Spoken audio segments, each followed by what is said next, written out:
Welcome to The Last Breakfast. Please enjoy the video. In this video, I will show you how to make sangria cocktail. This delightful drink is surprisingly simple to prepare and always a crowd pleaser. We'll start by selecting the right wine, typically a dry red, and then gather our fresh fruits.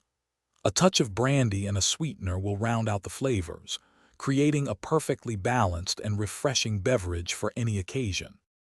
Next, let's talk about the star ingredients, the fruit. Classic sangria often features sliced oranges, lemons, and apples, which infuse beautifully. Feel free to get creative and add other seasonal fruits like berries or peaches for a unique twist. For sweetness, you can opt for simple syrup, a bit of sugar, or even some orange juice to enhance the citrus notes. Hey everyone, if you're finding this video helpful, please hit that like button and subscribe for more easy cocktail recipes. On another note, for all your recipe reading or just relaxing with a good book, check out the new Kindle Paperwhite.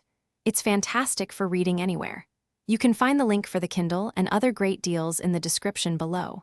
Now let's get back to the video. Now for the easy part, combining everything.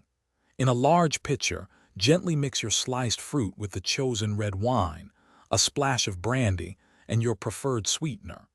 Give it a good stir to ensure all the flavors begin to meld together. The most crucial step is chilling.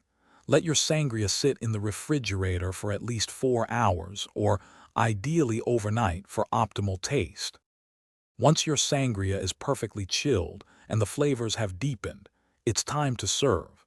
Pour the sangria over ice into individual glasses, making sure each serving gets a generous amount of the fruit. A fresh fruit slice makes a lovely garnish. This easy method ensures a delicious and refreshing cocktail every time. Enjoy your homemade sangria responsibly with friends and family. Thanks for watching. Consider subscribing if we helped you today.